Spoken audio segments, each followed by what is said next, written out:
Hello students, I am Vineet.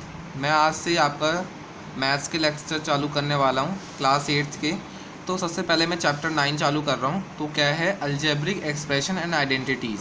तो सबसे पहले इसमें हम कुछ टॉपिक करेंगे, आपको पहले समझाएंगे कि क्या होते हैं ये सब। तो सबसे पहले हम देखेंगे कि एक्सप्रेशन क्या होता है। ठीक है, आपको पहले पता होना चाहिए कि आप कर क्या रहे हैं। तो एक्सप्रेशन क्या होते हैं? एक्सप्रेशन होते हैं जैसे कि ये हो गया x+3। ठीक है, ये किससे मिलके बने होते हैं? एक तो वेरिएबल से और कांस्टेंट से। 3, 4, 5, 6 ये सब क्या होते हैं? कांस्टेंट होते हैं। और ये x y z क्या है? सारे वेरिएबल्स होते हैं।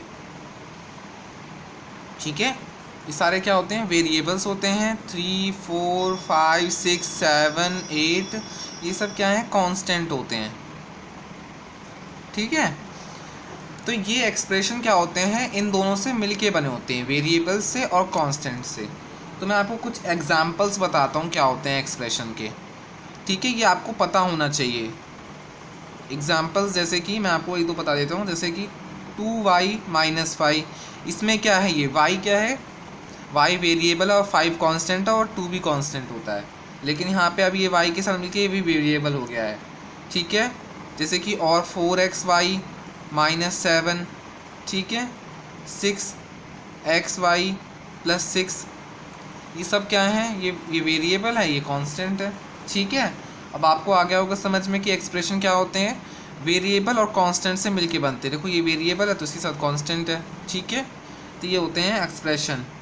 अब नेक्स्ट टॉपिक करेंगे हम। अब मैं आपको बताने वाला हूँ टर्म्स, फैक्टर्स और कोफिशिएंट क्या होता है। ठीक है, तो इसका भी एक एग्जांपल लेते हैं। जैसे कि एक एक्सप्रेशन मान लो हमने लिया 4x + 5। ठीक है, अब ये कितने टर्म से मिलके बना है? पहले मैं आपको बताऊंगा टर्म क्या होती हैं। ये दो टर्म से मिलके बना है, एक तो 4x और 5। आपको समझ में आ गया कि टर्म क्या है यहाँ पर? ठीक है, ये 4x + 5 से मिलके बना है। एक और एग्जांपल देता हूँ, ये 7xy + 5। तो ये भी कितने टर्म से मिलके बना है? दो टर्म से, एक तो 7xy और एक 5 से। ठीक है, और एक और एग्जांपल देता हूँ,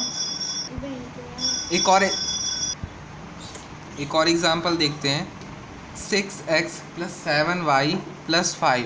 तो ये कितने फैक्टर से मिलके बना है? 3 फैक्टर से, 6x 7y और 5 से। ठीक है, तो अब आपको समझ में आ गया होगा कि टर्म्स कैसे बनते हैं। ठीक है, अब हम बताएंगे फैक्टर्स क्या होते हैं। जैसे कि ये टर्म है 4x। ठीक है, तो 4x पता है दो फैक्टर से मिलके बना है, एक तो 4 और एक x से। ठीक है, इन दोनों को जब हमने मल्टीप्लाई किया है तो मिला है हमें 4x। तो ये क्या है? ये है इसके फैक्टर्स। समझ में आ गई आपको? ये हैं फैक्टर्स। ये क्या था? 4x पूरा टर्म है इसके लिए। और ये टर्म किससे मिलके बनी है? दो फैक्टर से, एक 4 और एक x से। अब 5 देखते हैं, 5 भी एक टर्म है। अब ये किससे मिलके बनी है? सिर्फ 5 से मिलके बना है। तो ये सिर्फ 5 क्या है? एक ही फैक्टर से मिलके बना है। ये कितने फैक्टर से मिलके बना था? दो फैक्टर से। और ये कितने से मिलके बना है? सिर्फ एक फैक्टर से। एक फैक्टर लगाए बस इसमें। एक फैक्टर कौन सा है? 5। सिर्फ ये एक ही फैक्टर से बना है जो कि 5 है। ठीक है, अब इसमें देखते हैं 7xy में। 7xy जो है वो 3 फैक्टर से मिलके बना है। कौन कौन से फैक्टर हैं? 7, x और y। ये कितने फैक्टर हैं? 3 फैक्टर से मिलके बना है ये। ठीक है, कितने फैक्टर से मिलके बना है? 3 फैक्टर, 7, x और y से। अब आपको समझ में आ गया होगा कि फैक्टर्स क्या होते हैं और टर्म्स क्या होती हैं। अब मैं आपको बताने वाला हूँ कि कोफिशिएंट क्या होता है। अब हम कोफिशिएंट निकालते हैं कैसे हैं। कोफिशिएंट होता है, अब जैसे कि मैं आपको बता देता हूँ 7 है, 7x है। तो जो वेरिएबल के साथ जो डिजिट होती है, डिजिट जैसे 1, 2, 3, 4 जो वेरिएबल मैंने आपको बताया था, जैसे x, y, z के साथ जो वेरिएबल होते हैं वो कांस्टेंट होते हैं। जैसे कि 7, 8, तो इसके साथ क्या है? 7। तो कोफिशिएंट 7x का क्या है? 7। ऐसे ही मैं आपको एक दो क्वेश्चन और बताता हूँ। 8xy है, तो ये दोनों वेरिएबल हैं, इसके साथ जो कांस्टेंट आता है। ठीक है, जैसे कि ये 8। ठीक है, तो ये क्या होगा? इसका कोफिशिएंट होगा xy का। समझ में आई है? ऐसे ही मैं एक दो क्वेश्चन और बताता हूँ आपको। जैसे कि ये हो गया 7x + 8y। तो इसमें xy का कोफिशिएंट क्या है? 7, समझ में आई। y का कोफिशिएंट क्या है 8, ठीक है। ऐसे एक और क्वेश्चन बताता हूँ, आपको समझ में आ जाएगा, थोड़ा टाइम लगता है इस वाले कंसेप्ट में। एक्स वाई जेड, अब मान लो आपको ऐसे सीधे दे रखा हो एक्स वाई जेड, तो इसका कोफिशिएंट 1 होता है हमेशा, ठीक है, इसके साथ 1 होता है एक तरीके से, ठीक है। तो एक्स वाई जेड का कोफिशिएंट क्या हो गया 1, ठीक है। एक क्वेश्चन और बताता हूँ बस। अब मान लो ये हो गया वाई जेड, 3yz, तो yz के साथ कोफिशिएंट क्या है 3, तो इसका कोफिशिएंट है 3। आगे आपको समझ में ये सारे कंसेप्ट। अब आगे हम एक दो और करते हैं। अब मैं आपको बताऊंगा कि मोनोमियल, बाइनोमियल, पॉलिनोमियल और ट्राइनोमियल क्या होता है, ठीक है। तो उससे पहले मैं आपको बता दूं, मोनोमियल सबसे पहले बताते हैं। मोनोमियल क्या होते हैं, ऐसे एक्सप्रेशन जिनमें सिर्फ एक टर्म होती है। मैंने आपको बताया था एक टर्म, जैसे कि मान लो 3x, सिर्फ उस एक्सप्रेशन में क्या हो 3x हो, ठीक है, एक ही टर्म होनी चाहिए। 5xy हो गया तो ये एक ही टर्म होती है 5xy। 6x हो, 7y या 8 हो, बस यही सब, जैसे कि सिंगल होना चाहिए, एक ही टर्म होना चाहिए, तो वो कौन से होते हैं मोनोमियल्स, ठीक है। अब मैं आपको बताऊंगा कि बाइनोमियल क्या होते हैं।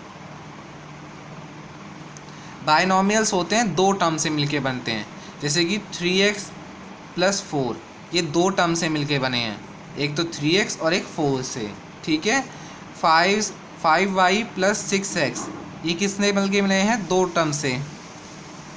6xy + 7y, ये कितने से मिलके बने हैं दो टर्म से, समझ में आ गया। तो बाइनोमियल में होते हैं दो टर्म, मोनोमियल में होते हैं एक टर्म, और ट्राइनोमियल में होते हैं 3 टर्म, जैसे कि a + b + c, तो ये क्या हो गया 3 टर्म से मिलके बना है।